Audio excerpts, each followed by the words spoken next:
The hail came in on a Tuesday, which is the only reason I remember the day at all. Tuesdays on a border sector freight run are the quietest shift in the rotation. Pell does his engine checks, Wren inventories the hold, and I sit in the cockpit of the Tillman's Carry reading atmospheric journals or watching the route markers tick down on the nav display. We were 14 hours out from Depot Soren 6 with a half-empty hold, running the last leg of a scheduled resupply loop through sectors 8 and 9. Nothing on the boards, nothing on the scope, just the hum of the drive and the slow roll of stars through the forward glass. I've been running the Tillman's Carry for 7 years. Before that, I ran the durable margin on the Sector 6 loop, and before that, I was second seat on a bulk hauler doing inner ring deliveries, where the biggest risk was docking queue delays. The border sectors are different. The distances are longer, the stations are smaller, the clientele is mixed, Varathi, Keith Ronnie, Solen, Dreth, the occasional independent outfit running a mining claim or a research post, and the routes pass through stretches of space where you don't see another vessel for days. The TCFA assigns armed freighters to these runs, not because we expect trouble, but because the actuarial tables say we should be ready for it. In 7 years on this route, I've powered up the point defense turrets twice. Both times it was a sensor ghost. The freight coordination system flagged the incoming at 10:42 station time.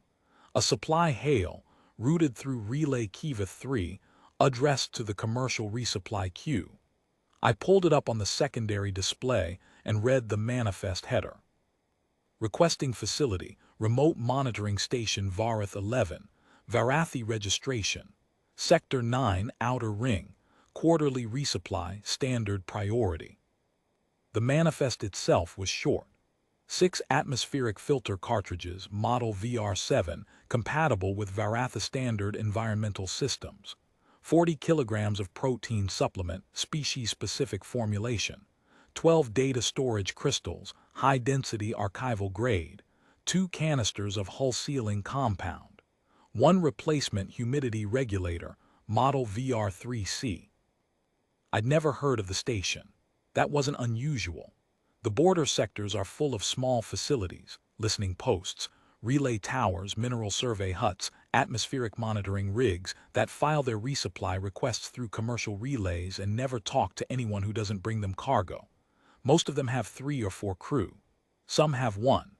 They order their filters and their protein rations every 90 days, and someone fills the order, and the station keeps running. What made me look twice was the telemetry header.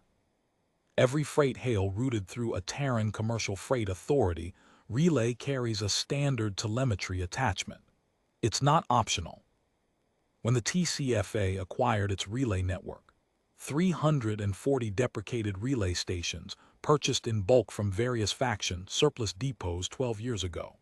The acquisition contract included a clause requiring all hails processed through TCFA relays to carry the requesting facility's current environmental and structural readings in a standardized header format. The requesting party doesn't have to do anything. The relay itself pulls the data from the facility's automated systems as part of the handshake protocol and appends it to the hail. It's a passive read. The facility may not even know it's happening. The telemetry header on the Varath 11 hail showed atmospheric, CO2 equivalent at 3.2% and rising. Ambient pressure at 91.4 kilopascals, down from a baseline of 101.1. Humidity at 74%. Internal temperature holding, but the trend lines on the CO2 and the pressure were both moving in the wrong direction. CO2 climbing at a rate that suggested the scrubbing system was saturated or bypassed, and pressure dropping at a rate consistent with a slow seal failure somewhere in the outer hull. I ran the numbers. At the current rate of CO2 accumulation, the station would hit incapacitation threshold in roughly 28 hours. The protein supplements and the data crystals could wait. The atmospheric filters could not. I pulled up the relay registry for Kiva 3. The entry was straightforward. Relay Kiva 3, originally registered to the Varathy Commercial Logistics Bureau, Sector 9 allocation, installed 41 years ago. Acquired by the Terran Commercial Freight Authority 12 years ago as part of the bulk purchase of 340 relay stations across sectors 7 through 9. Current operating status: active auto routing. Routing protocol: non-emergency freight requests received from non-Terran facilities are auto-forwarded to the original faction supply depot with TCFA routing metadata stripped. The requesting party receives no indication that the relay has changed hands.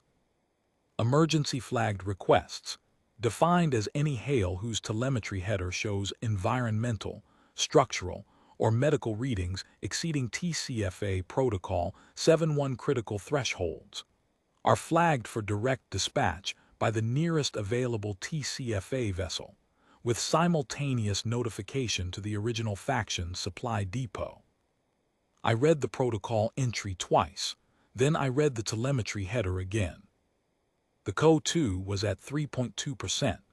TCFA Protocol 7.1 defines atmospheric criticality as CO2 equivalent above 3% with a positive trend, or ambient pressure below 93 kilopascals with a negative trend, or any combination of two or more environmental parameters trending simultaneously towards species-specific incapacitation thresholds.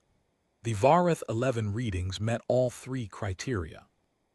The system had already flagged the hail. A yellow advisory tag blinked in the corner of the manifest display. TCFA 7.1 atmospheric critical direct dispatch authorized. I called Pell up to the cockpit. He came forward wiping lubricant off his hands and leaned over my shoulder to read the display.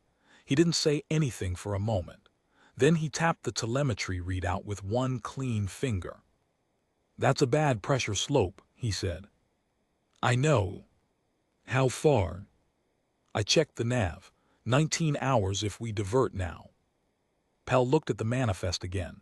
"We carry VR7 filters." "We carry VR6, compatible with an adapter sleeve. I'd have to check if we have the sleeves." "I'll check the hold." He paused at the cockpit hatch. "You filing the diversion?" "Filing it now." I logged the diversion with the TCFA automated dispatch system. The acknowledgement came back in 4 seconds. A routing confirmation, a case number, and a notification flag indicating that the Varathy Commercial Logistics Bureau had been simultaneously informed that a TCFA vessel was responding to a critical atmospheric hail from one of their registered facilities. The notification was a courtesy. The dispatch was already authorized. I set the new course and watched the nav markers recalculate. 19 hours and 12 minutes to the station's registered coordinates. I pulled up everything I could find on the facility. Remote Monitoring Station Vareth 11, registered to Varathy Sector Command, Outer Ring Administrative Division. Facility type: Signals Monitoring and Passive Scan Relay Post. Crew complement: 3 current reduced from original complement of 5. Commanding Officer: Fleet Commander Kethris Veen, Varathy Sector Command, assigned 12 years ago. Location: Varath's Anvil, a low-gravity moon orbiting gas giant Varath 4 in the outer ring of Sector 9. Atmosphere: thin methane nitrogen exterior, sealed interior with Varatha standard breathable mix. Resupply schedule: quarterly, filed through Relay Kiva 3. 12 years. Veen had been at that station for 12 years. I checked the relay's forwarding log, the part of the record that TCFA keeps on its end, invisible to the requesting party. 48 quarterly supply hails from Vareth 11, filed like clockwork every 90 days, each one auto-forwarded to the Varathy Commercial Logistics Bureau with the TCFA routing data stripped clean. The log was almost boring in its regularity. Every 90 days a hail, every 90 days a forward. The timestamps were precise. Veen filed his requests within the same 2-day window every quarter, which told me something about the kind of person he was. The manifests were consistent: atmospheric filters, protein supplements, data crystals, maintenance consumables, the occasional replacement component. Small orders, modest needs. The supply list of a station that was maintained carefully and run lean. 48 times, Veen had sent his order through a relay he thought belonged to his own faction. 48 times, the relay had routed the hail through Earth's freight system, and Earth's freight system had forwarded it to the Varathi depot, and the Varathi depot had filled the order, and Veen had received his filters and his protein rations and his data crystals. And no one on any side had ever mentioned that the relay was ours. 48 times, 12 years, and this was the 49th. The only difference was the numbers, the CO2, the pressure, the humidity. For 12 years, the telemetry headers on Veen's hails had shown a station operating within normal parameters, nothing to flag, nothing to intercept, nothing to act on. Earth's system had read the data, noted it was clean, and forwarded the hail. This time the data wasn't clean. This time the system read the atmospheric readings and did what it was built to do. I didn't think about it much at the time. That's the thing people don't understand about freight work in the border sectors. You don't make heroic decisions. You read the data, you check the protocol, you file the diversion, you go. The system tells you when the numbers are bad. You trust the system because the system is usually right. And when the system says direct dispatch, you dispatch. Ren found the adapter sleeves in hold 3. We had 9 of them, which was more than enough. The VR6 filters weren't a perfect match for the VR7 housing, but with the sleeves they'd seat properly and give the same filtration rate for at least 6 months, long enough for the station to get the correct model on the next regular resupply. Pell ran the adapters through a pressure test and cleared them. I updated the manifest to reflect the substitution and logged the inventory adjustment. 19 hours is a long time to sit with a slow-moving emergency. The station wasn't going to die in the next 12 hours. The CO2 would keep climbing, and the pressure would keep dropping, but incapacitation was still a full day away at the current rate, and actual lethality further than that. It was the kind of timeline that makes you careful rather than frantic. I reviewed the hull sealing compound in our hold. We carried standard Terran-grade sealant, which is chemically compatible with Varathi hull alloys but cures at a different rate. Pell looked up the specs and calculated the adjustment. Ren staged the filters, the sleeves, the sealant, the protein supplements, and the humidity regulator on pallets near the cargo ramp. We had everything on the manifest except the data storage crystals. We carried Terran format crystals, which use a different indexing protocol. I made a note to offer them anyway. Sometimes the formats are close enough. At hour 11, I tried to raise the station on comms. No response. That wasn't alarming. A 3-person station on a low-priority moon might not monitor comms continuously, and their equipment might not be calibrated to receive on Terran frequencies. I left a standing hail on the approach channel and kept flying. At hour 16, the moon came into visual range. Varath's anvil, a gray, wind-scarred body about 2,000 kilometers in diameter, orbiting the banded blue-green mass of Varath 4. The gas giant filled a quarter of the forward glass, its cloud bands rippling in slow motion, and the moon sat against it like a cinder. No visible atmosphere from this distance, just rock and dust, and the faint geometric interruption of the station's outline on the southern hemisphere, a cluster of prefab modules bolted to a ridge. Pell came forward and stood behind my seat as I began the approach. He does this every time we make a landing at a facility we haven't visited before. He doesn't say anything. He just watches the scope and the forward glass, and if he sees something he doesn't like, he'll tap my shoulder. He didn't tap my shoulder. As we closed the distance, the details of the moon resolved. The surface was a landscape of low ridges and shallow basins, gray-brown rock scored by micrometeorite impacts and thermal fractures. No water, no ice, no vegetation, just geology, patient and indifferent. The station sat on the highest point of a ridge that ran roughly north-south for about 40 kilometers, its modules catching the angled light of the distant sun. From above it looked like a small metal insect clinging to the spine of a stone animal. I brought the Tillman's carry-in on a standard freight approach. Slow, visible, transponder broadcasting. The ship is not small, 112 meters, bulk hauler frame, cargo bays fore and aft, but she's not a warship either. She just looks like one to people who aren't used to Earth vessels in their sector. The defensive armament doesn't help. 4-point defense turrets and a dorsal railgun mount, all standard issue for TCFA vessels operating in border sectors where piracy incidents average 6 per quarter. The turrets were stowed, the railgun safed, but they're visible on the hull, and I knew what they'd look like to a Varathi crew that wasn't expecting us. At hour 18, I got a response on comms. A voice, Varathi accented, clipped and formal. Unidentified vessel on approach to Varath 11. State your registration and purpose. This is ECV Tillman's Carry, Terran Commercial Freight Authority, responding to supply hail filed through Relay Kiva 3. We have your atmospheric filters, protein supplements, hull sealant and humidity regulator. Requesting landing clearance. A pause, longer than it should have been. Tillman's Carry, confirm. You are responding to our resupply request. Confirmed. Your quarterly supply hail was routed through our freight system. Your atmospheric telemetry was flagged as critical. We're the nearest vessel with compatible cargo. Another pause. We did not hail Earth. I'd expected that. No, sir. You hailed Relay Kiva 3. The relay routed your hail to our freight coordination system.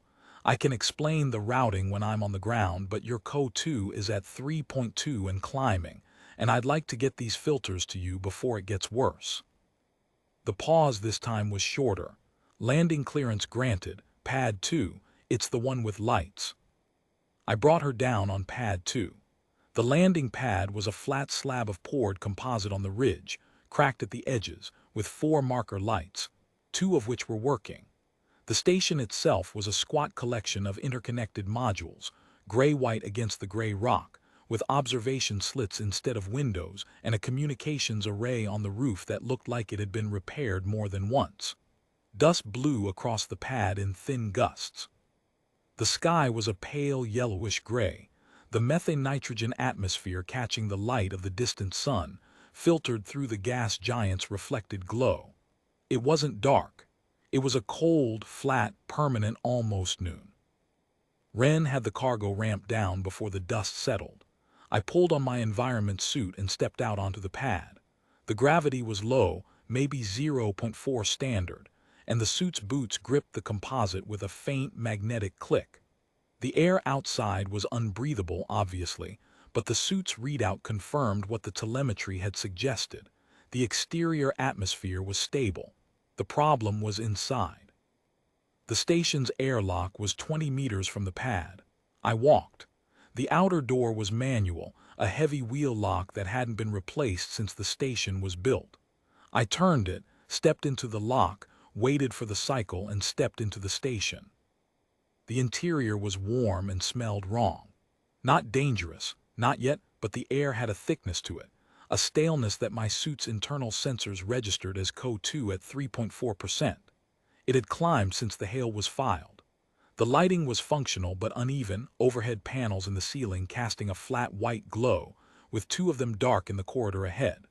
The walls were standard prefab alloy, unpainted, with conduit runs and data cables bracketed along the ceiling.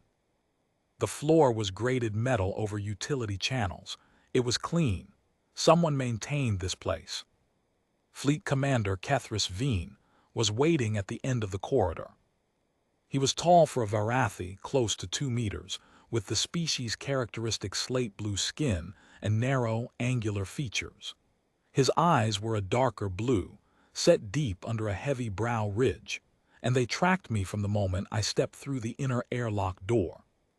His uniform was Varathi Sector Command Standard issue, well-maintained but not new, with rank insignia on the collar that I recognized from the TCFA Cultural Identification Handbook. Fleet Commander, which in Varathi ranking is roughly equivalent to a Terran captain with command authority over a small tactical group. He wore it the way people wear uniforms they've had for a long time naturally, without thinking about it. His hands were at his sides. His posture was straight in the way of someone who has spent a career standing on command decks, and his expression was controlled and evaluating, the face of an officer assessing an unknown variable. I'd looked up his record during the approach. What the TCFA database had was sparse, a summary drawn from publicly available Varathi military registers. Veen had commanded a patrol group in the Varathi Sector Command's Outer Ring Division, 16 years of active service, commendation for the defense of Relay Station Asal 4 during a piracy suppression action. Then, 12 years ago, a transfer to Remote Monitoring Station Varath 11, a post that a fleet commander would normally be overqualified for by several ranks. The record didn't say why. Records like that never do. But a fleet commander running a 3-person listening post on the edge of nowhere told its own story. And I had been in the service long enough, even a freight service, to read the shape of it without needing the words. Behind him, at a junction in the corridor, 2 other Varathi stood watching. One was younger, a technician, based on the tools clipped to his belt. The other was older, smaller, with the careful posture of someone who spends most of their time sitting at a console. "Captain Das," I said and extended my hand. It's not a Varathi greeting, but most species in the border sectors know the gesture.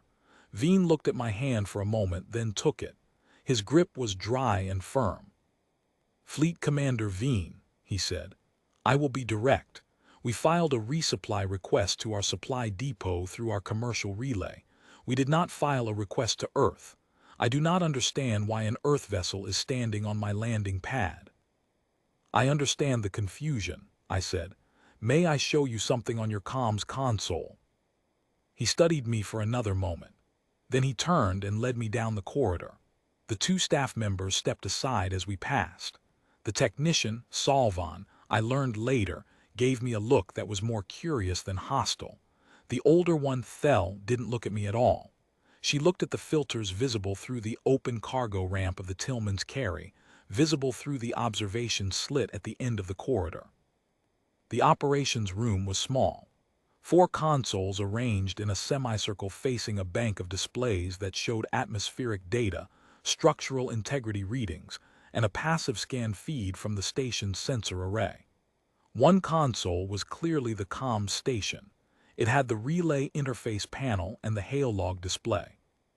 A wide observation slit ran along the far wall, and through it I could see the landing pad, the Tillman's Carry sitting with her ramp down, and beyond her the gray sweep of the moon's surface falling away to the horizon, where Varath 4 hung enormous and blue-green in the pale sky.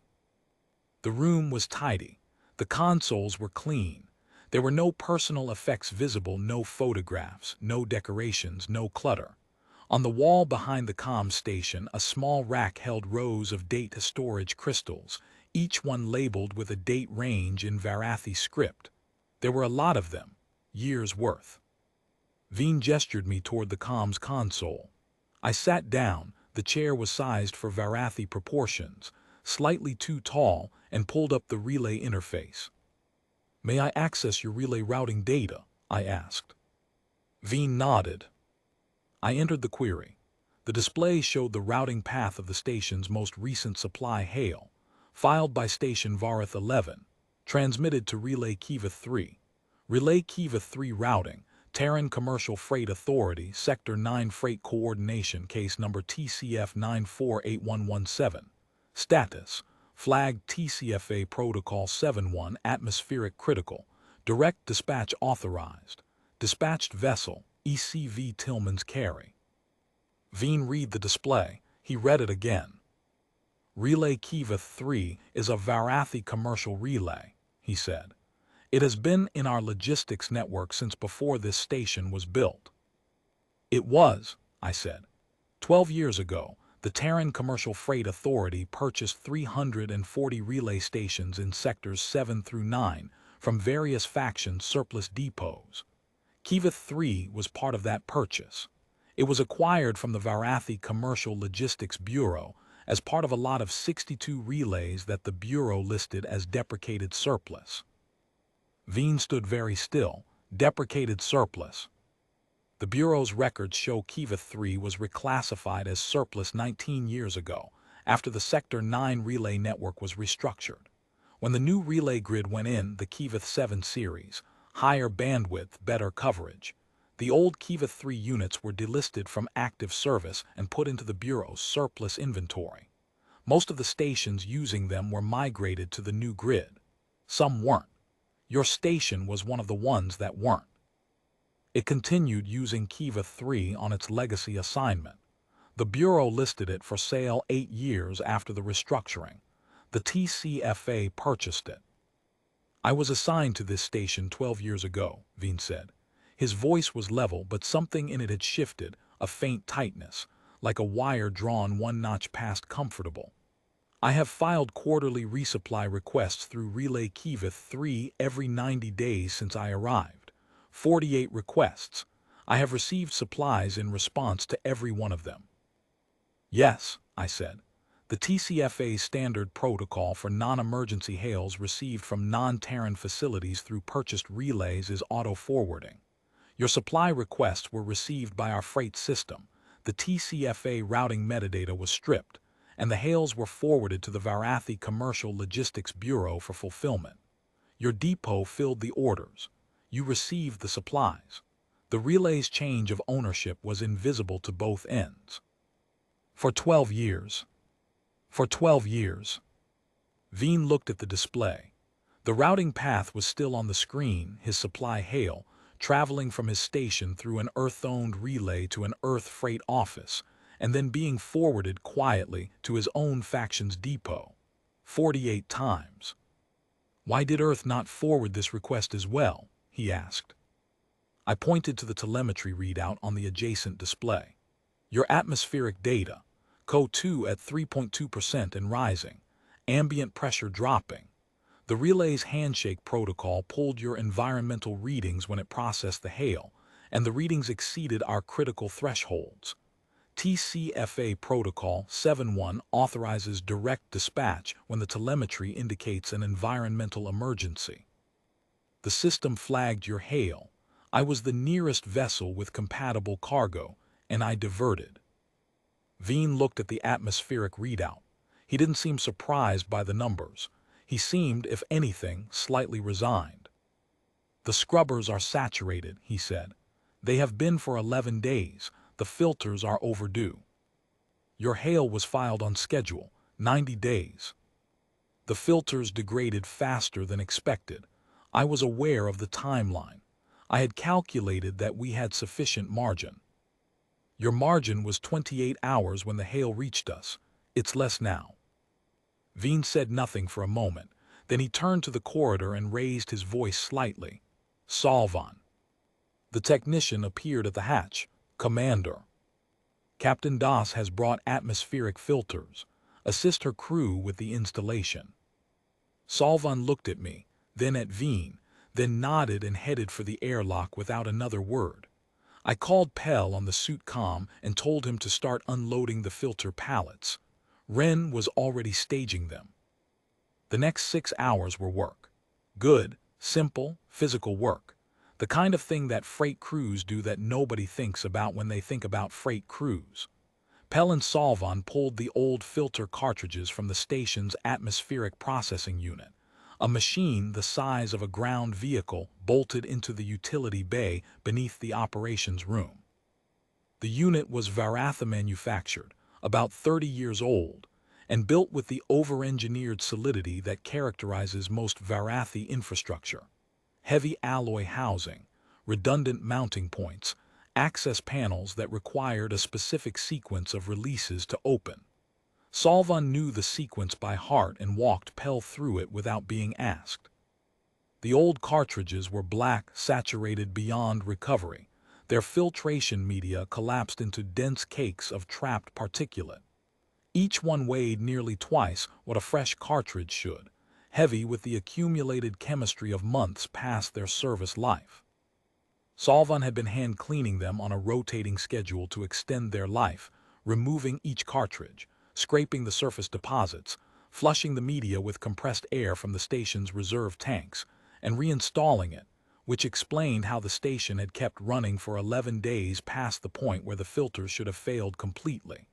It was good improvised maintenance, resourceful and technically sound. It was also, clearly, not enough. You can only flush a filter so many times before the media itself loses its molecular structure, and these had lost theirs weeks ago. The VR6 cartridges with the adapter sleeves seated cleanly in the VR7 housings. Pell ran the pressure test, verified the seal, and activated the system. Within 20 minutes, the atmospheric processor was pulling CO2 at its rated capacity. The numbers on the display in the operations room began to move slowly, incrementally in the right direction. CO2 at 3.3, then 3.2, then, an hour later, 3.1. While Pell and Salvan handled the filters, I worked on the pressure leak. It wasn't hard to find. A seal joint in the station's eastern module, the one that housed the data archive room and Thell's console, had developed a hairline crack along the bonding line. It was the kind of failure that happens to prefab modules after decades of thermal cycling on an airless moon. The alloy contracts and expands, and eventually the bonding compound at the joints gives way. The leak was small, less than a liter per minute, but over the 11 days since it started, it had dropped the station's internal pressure by nearly 10 kilopascals. I applied the hull sealant, Terran grade, as I mentioned, which cures at a different rate than Varathi standard, but Pell had calculated the adjustment. I laid a bead of sealant along the joint, packed it with reinforcing mesh from our repair kit, and laid a second bead over the top. The sealant would take 14 hours to fully cure, but it sealed the leak within minutes. Wren confirmed on the pressure gauges. The drop stopped. The station's pressure system began slowly recompressing. Veen watched all of this. He didn't interfere, didn't offer to help, didn't ask unnecessary questions. He stood in the corridor or sat at his console in the operations room and watched us work with an expression that I can only describe as careful attention. Not gratitude, nothing so warm. Not suspicion, nothing so cold. He was observing, recording, fitting what he saw into a framework that had, until an hour ago, not included an Earth vessel answering his supply request. At one point, while Pell and Salvan were running diagnostics on the atmospheric processor to verify the new filter seats, I brought the protein supplements and the humidity regulator in from the cargo ramp. Wren helped me carry them to the station's supply alcove, a small room off the main corridor, where rations and consumables were stored on metal shelves. The shelves were organized with a precision that told me something about the person who maintained them. Every container was labeled in Thell's careful handwriting: contents, quantity, date received, projected depletion date. Every shelf was clean, wiped down recently, the metal surface reflecting the overhead light. The inventory was sparse but not chaotic. It was the supply room of someone who knew exactly what he had and exactly how long it would last, and who planned accordingly. There were no extras, no surplus, no waste. 90 days of supplies, ordered 90 days at a time, used at a rate that had been calculated and verified and refined over 12 years of practice. I'd seen supply rooms on stations across 4 sectors, and most of them looked like what they were: afterthoughts, the room where things got stacked until someone needed them. This one looked like a small, quiet expression of discipline. I stacked the protein supplements on the designated shelf and placed the humidity regulator on the workbench. Veen appeared in the doorway. "The regulator," he said, "is it the VR3C model?" "It is. Terran manufactured, but it's a licensed copy of the Varathi design. Same specifications." He picked it up and turned it over, examining the housing. "I requested this 4 months ago. It was not included in the last resupply. Your depot may have had it on back order. The VR3C has been on allocation since the Sector 8 production line went down." I paused. We had one in our hold, surplus stock from a delivery to a Terran atmospheric research station. I cross-referenced it against your manifest. Veen set the regulator down. You carry Varatha-compatible equipment on a Terran freight vessel. We carry a broad inventory, border sectors, mixed clientele. The TCFA freight network services 46 species across 4 sectors. We stock common format components and adapters for most of them. He looked at me, a long, measuring look that had nothing hostile in it. How many of those 46 species know that their supply relays belong to Earth? I don't have that number, I said. Probably some of them, probably not all.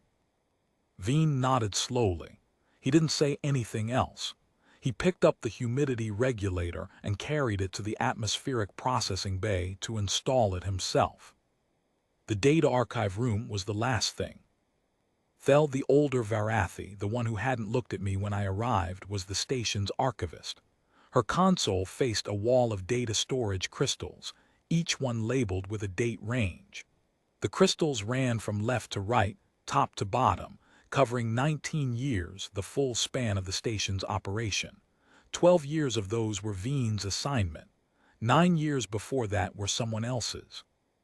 The crack in the eastern module's seal joint had been in the wall of Thel's archive room. The pressure drop hadn't just leaked atmosphere.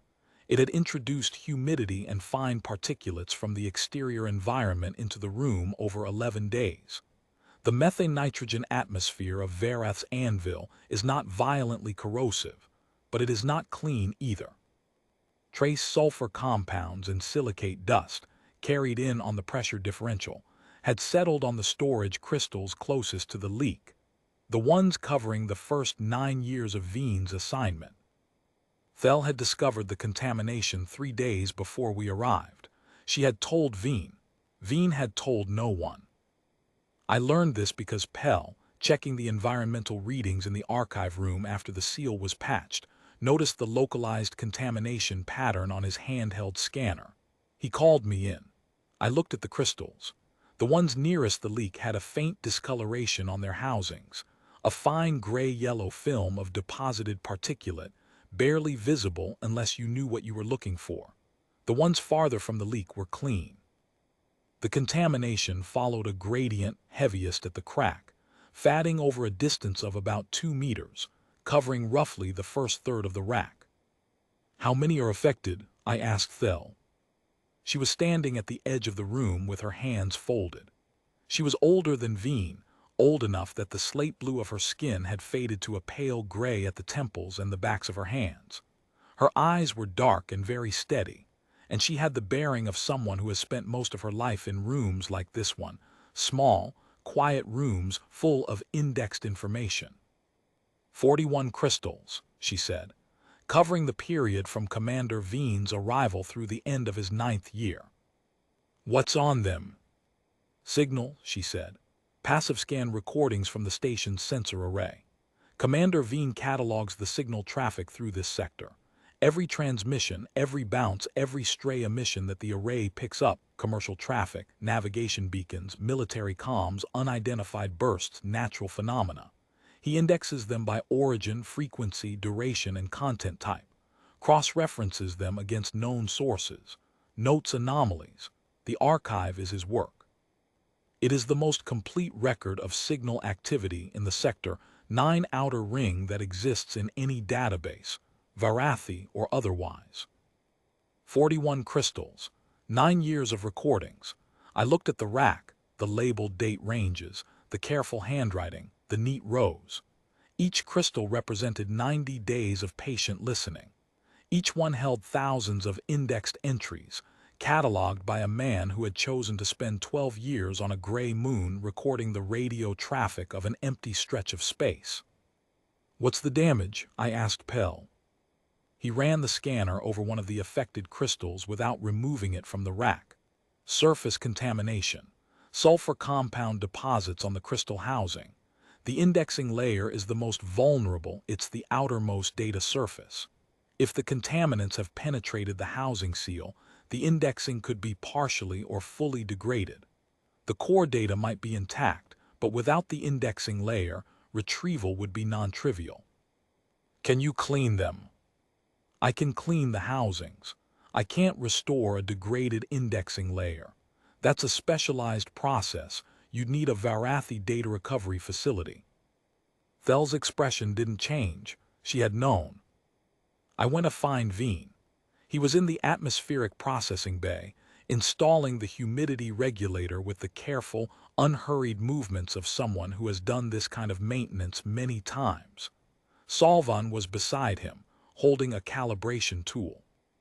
"Commander," I said, "I need to talk to you about the archive room." Veen didn't stop working. Thel told me about the contamination 3 days ago. 41 crystals, 9 years of recordings. The indexing layers may be degraded. I am aware. Is there a Varathi data recovery facility in this sector?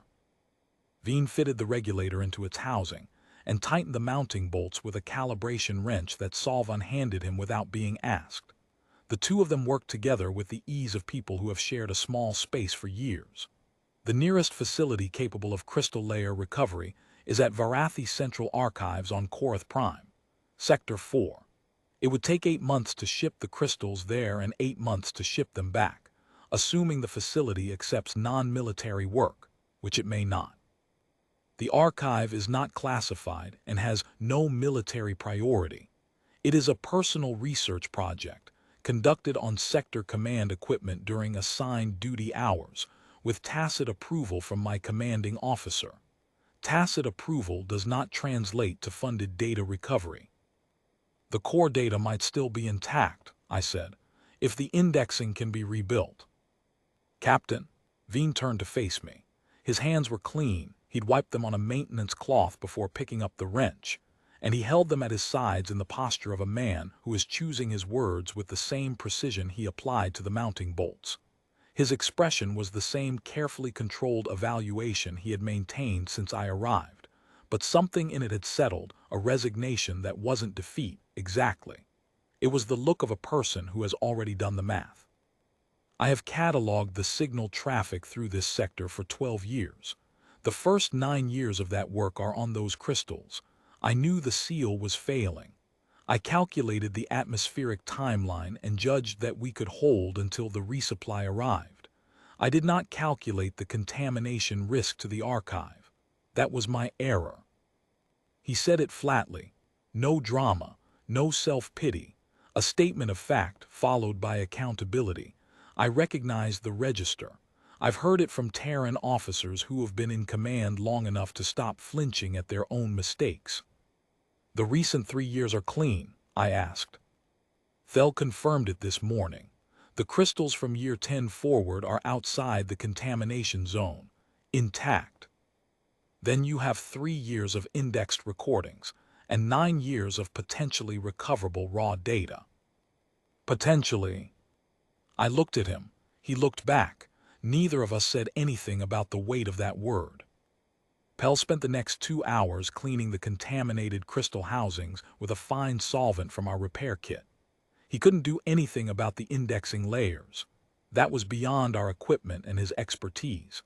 But he removed the surface deposits with a lint-free cloth and a steady hand, working crystal by crystal, holding each one under the solvent stream and rotating it slowly to reach every surface of the housing.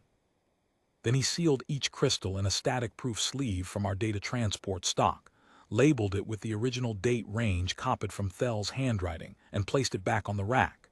It was meticulous work, and Pell did it the way he does everything, without hurrying, without complaining, without asking whether it was part of his job description.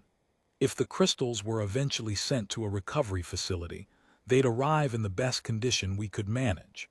That was all any of us could do. Thel watched Pell work with an expression I hadn't seen on a Varathi face before. It was something close to tenderness, directed not at Pell but at the crystals, at the data they held, at the years of work they represented. She had spent years maintaining that archive alongside Veen, cataloging and indexing the signal recordings, cross-referencing sources, updating the classification tables. She knew what was on those crystals better than anyone, could have recited the major entries from memory. She also knew, with the clarity of someone who works with data every day of her life, that knowing what was on them and being able to retrieve what was on them were two different things entirely. While Pell cleaned crystals and Wren ran a final check on the atmospheric system, I sat in the operations room with Veen. The CO2 had dropped to 2.6%. The pressure was slowly rebuilding. The new filters were working. The station was going to be fine. Veen sat at his console. The passive scan display scrolled slowly in front of him, the real-time signal traffic of Sector 9's outer ring. I could see the faint traces of commercial transmissions, navigation beacons, the periodic ping of automated relay stations. It was a quiet sector. The signals were sparse and widely spaced. Cataloging them was not urgent work. It was patient work. It was the work of someone who wanted to listen. "Commander," I said, "I have a question if you're willing." He looked at me. "Your supply hails have been going through Earth's freight system for 12 years. Every 90 days. We forwarded them to your depot, and your depot filled them. But the relay read your station's telemetry every time. 48 snapshots of your atmospheric, structural, and environmental data, taken at 90-day intervals, sitting in our freight systems archive." Veen's expression didn't change, but his stillness acquired a quality I can only describe as alertness. He was listening very carefully. 48 readings, I said. All clean until this one. If any of the previous 48 had shown critical numbers, we would have dispatched then. This is the first time in 12 years that your station's data crossed the threshold. I maintained the station, Veen said. You did. For 12 years, you maintained it well enough that your telemetry never triggered our protocol. This time, the filters degraded early and the seal cracked at the same time, and the numbers moved before your resupply cycle could catch up. What is your question, Captain? Did you know the readings were bad when you filed the hail? Veen was quiet for a moment. I knew the CO2 was elevated. I calculated that the margin was sufficient for the normal resupply timeline. I filed the hail on schedule. You didn't flag it as urgent. It was not urgent by Varathi classification standards. Our threshold for emergency classification is 4% CO2. Ours is 3. Veen looked at me. Then your system has a lower tolerance for atmospheric risk than mine does. It does, I said. And because your hail went through our relay, our threshold is the one that triggered. Veen absorbed this. I watched him process it, the cascading realization. His hail went to a relay he thought was Varathi. The relay was Earth's. Earth system read his atmospheric data. Earth system applied Earth safety thresholds. Earth's thresholds were tighter than his own. And so Earth came, because by Earth standards his station was in danger, even though by his own standards it was merely uncomfortable. If the relay had been Varathi, Veen said slowly, the hail would have gone to my depot. My depot would have filled the order on the normal timeline. The filters would have arrived in, he checked something on his console, approximately 40 hours. The CO2 would have reached 3.9% by then, below Varathi emergency threshold. I would not have received an expedited delivery. That's correct. And I would not have known about the seal crack until the pressure drop became noticeable on internal gauges, which would have been, another check, roughly 70 hours from now, based on the leak rate. Also correct. By which time the archive contamination would have been significantly worse. I can't say for certain, I said, but yes, probably. Veen sat with this for what felt like a long time. The passive scan display scrolled. A signal trace appeared, a navigation beacon from somewhere in the inner ring, its signature clean and rhythmic. Veen's eyes tracked it automatically, the way a veteran watches familiar traffic. He didn't catalog it. He was thinking about something else. Captain Das, he said, your freight system, the one that has been forwarding my supply hails for 12 years. Yes. Does it read the content of the hails, the manifests, the item lists? No, Content forwarding is automated. The relay strips our routing metadata and sends the hail to your depot exactly as you filed it. The only data our system reads is the telemetry header, the atmospheric and structural readings that the relay pulls automatically during the handshake. So for 12 years, Earth has known the atmospheric composition, the internal pressure, the structural integrity, and the environmental status of my station at 90-day intervals. But Earth has never known what I ordered. That's right. Earth has read my station's vital signs every 90 days for 12 years and forwarded my requests without reading them. That's standard protocol. Veen was quiet again. The navigation beacon's trace faded off the edge of the display. A new trace appeared, something fainter, a stray emission from deep in the outer ring. Veen's hand moved toward the cataloging interface, then stopped. He withdrew his hand. I filed those hails believing they went to my own depot, he said. I filed them on a relay I believed belonged to my own faction. For 12 years I have operated under the assumption that my supply chain was entirely within Varathi jurisdiction. I was wrong. My supply chain has passed through Earth's freight system for the entirety of my assignment here. Yes. And Earth never informed me. The relay protocol doesn't include notification to the requesting party. The forwarding is designed to be invisible. The original faction's depot fills the order, the supplies arrive, and the requesting party has no indication that the relay has changed ownership. It's a transparency measure.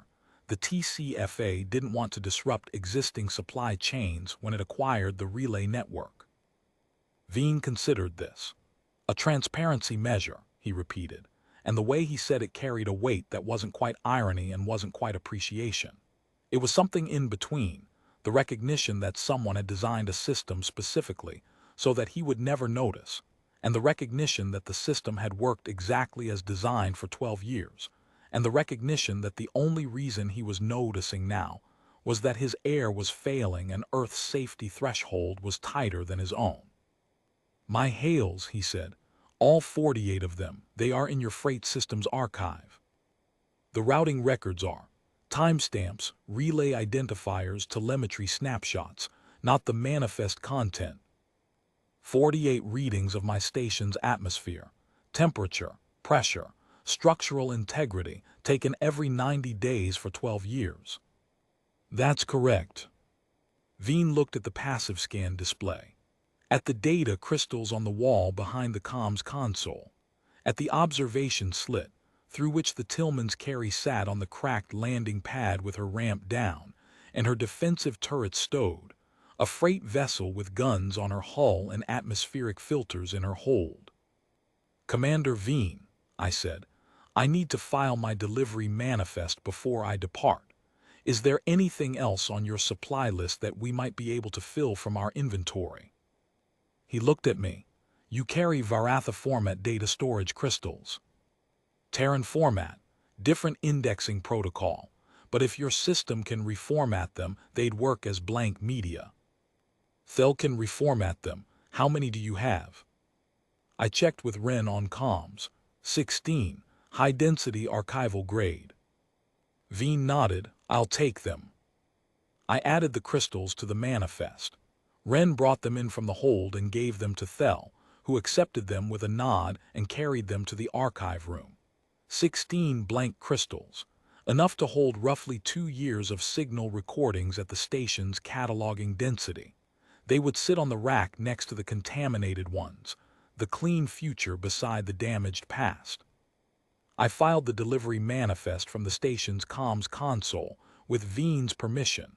The manifest read: Delivery to Remote Monitoring Station Varath 11, Varath's Anvil, Sector 9 Outer Ring. TCFA case number TCF 9481117. Dispatched under TCFA Protocol 71, Atmospheric Critical. Items delivered: Atmospheric filter cartridges VR6 with VR7 adapter sleeves ×6. Protein supplement 40 kg, Varatha specific, hull sealing compound Terran grade applied to seal crack in eastern module. Humidity regulator VR3C, Terran manufactured license copy. Data storage crystals times 16, Terran format, provided as substitute for Varathi archival grade. Items not delivered. Data storage crystals, Varatha format, not in inventory, Terran substitutes provided. Note: requesting facility was unaware of relay ownership change. Relay Kiva 3 has been TCFA property for 12 years. Facility's quarterly supply hails have been auto-forwarded to Varathi Commercial Logistics Bureau for fulfillment per standard protocol for duration of TCFA ownership. This dispatch is the first direct TCFA response to this facility. Atmospheric telemetry at time of hail. CO2 3.2% positive trend. Pressure 91.4 kPa negative trend. Humidity 74%. Readings exceeded Protocol 7.1 thresholds. Atmospheric system restored to operational parameters at time of departure. Seal crack in eastern module patched with Terran grade sealant. Full cure estimated 14 hours. Localized contamination of data storage archive identified. 41 crystals affected. Surface contamination cleaned. Core data integrity unverified. Varathi Commercial Logistics Bureau has been notified of intercept and direct dispatch. Recommend formal notification to requesting facility regarding relay ownership to prevent future routing confusion. I read it over once, verified the case number, and transmitted. Veen stood behind me while I filed. He read the manifest on the display as I typed it. He didn't comment on any of it until I reached the recommendation line, the one about formal notification. That recommendation, he said, will it be acted on? It'll go into the case file. Whether the TCFA sends a formal notification to the Varathi Logistics Bureau requesting that they inform their registered facilities about the relay change, that's an administrative decision above my authority. But it's in the record now. Veen nodded. For 12 years, the fact that my supply relay belonged to Earth was in no one's record. It was in the relay registry. The purchase was filed and recorded. It just wasn't communicated to the facilities using the relay. Because the system was designed to be invisible. Yes. Veen stood at the observation slit and looked out at the Tillman's Carry. The ship sat on the cracked pad with her ramp still down, her hull gray and functional in the flat light. The defensive turrets were visible along the dorsal line, compact, squared-off housings that didn't match the cargo hull's profile. A freight ship with guns. A delivery driver who carried weapons because the route required it, not because the mission did. Captain Das, Veen said, when you received my supply hail and read the atmospheric data, did you consider not diverting? No. The protocol authorized dispatch. It did not require it. Protocol 7.1 uses the word authorized, but in practice, if the nearest vessel has compatible cargo and the telemetry shows a critical atmospheric situation, dispatch is expected. No one would question it. No one would question not dispatching either, technically. But I had your filters in my hold, I was 19 hours out and your CO2 was climbing. The math was simple. The math, Veen repeated. The math. He looked at me for a moment with an expression that was neither gratitude nor surprise. It was something else, something I've thought about in the months since, and the closest I've come to nomming it is recognition. Not recognition of me specifically. Recognition of a type. The type of person who reads the numbers, does the math, and goes. He had been that type himself once. He might still be. He just hadn't expected to see it come through his door in the form of a Terran freight captain, filling a supply order he didn't know he'd sent to Earth. Your filters will hold for 6 months, I told him. After that, you'll need the VR7 cartridges. You can file for them through Relay Kiva 3 as usual. The hail will go to our freight system. We'll forward it to your depot. Your depot will fill the order. And if the atmospheric numbers are bad again, then we'll come again. Veen absorbed this with a single, slow nod. Pell and Wren were finished. The atmospheric system was running clean. The seal was curring. The humidity regulator was installed and calibrated. The contaminated crystals were cleaned and sleeved. The blank crystals were delivered.